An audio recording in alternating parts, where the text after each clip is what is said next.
Where should we go next? Whether we could combine those two topics, Yeah. or would you rather move on? No, I think it's good to stay with the same thing, because I think we found early on we could go all over the place. Yeah, I like that. They do really interlink, don't they? Like they are. Being yourself, not trying to impress, like with like chucking on a load of stuff that doesn't suit you, but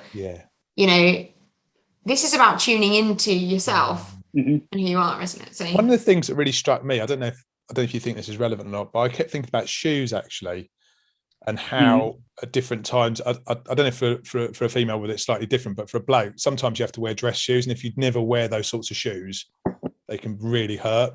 And I can think about a couple of times in my life where I've been caught out where I've worn a pair of shoes to do something, and there was this classic moment when I went to a nightclub in this kind of quite nice pair of shoes, and then had to walk home because I didn't have enough money for the cab fare.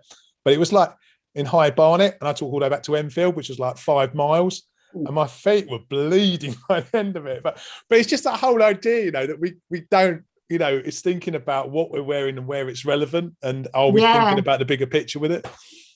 I did also think when you talked about the subject, and like, for example, like when I think about like London clients and young hip, I could even wear something like this there. Yeah. I could just put a bit of stuff in my hair and some leggings and top, and they'd be like, chill, And then you get sort of more traditional companies where you feel like you want to, I don't try and match them, but I try and meet them a little bit more. Like I won't be like, I don't want to dress like them. I'm not going to dress like a lawyer, but but I might try and think, I'll be a little smarter because I want them to feel comfortable. I don't want me rocking up and like all chill and then being like, we're talking on different wavelengths here.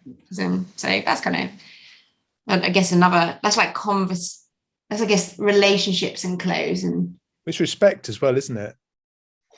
It is, and it's also about people being pigeonholed into, there are a lot of people that wear a suit and tie, particularly men, because they think that this makes me look professional and all the rest of it. And it's just actually what it does is it closes a lot of stuff down, because you look in a room full of people that are talking at a conference or whatever.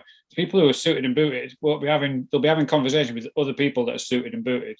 Right. It attracts the same, because there's that, whether it's an insecurity or lack of knowledge around how to convey, or whether they feel that they can convey those elements within their professional sphere.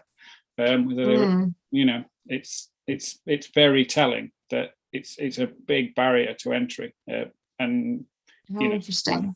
Smart casual has kind of got no boundaries now really to where it goes. And that's part of the problem, isn't it? Sometimes it can be, but I the shoes thing is fascinating, because I've been to some dinners where people have worn trainers with a suit.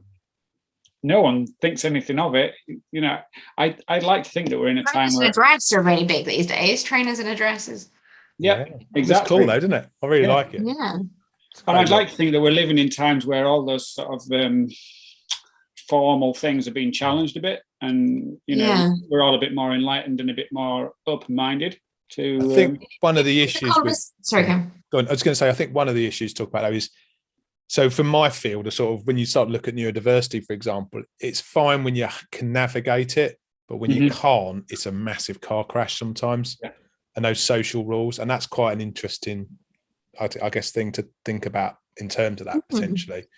Because it's fine if you're kind of confident in navigating that space, but as soon as you can't, it can be a real car crash. Because there's a fine line, isn't there? It's kind of like when you go to school and what's cool and what's not, and the line is very fine.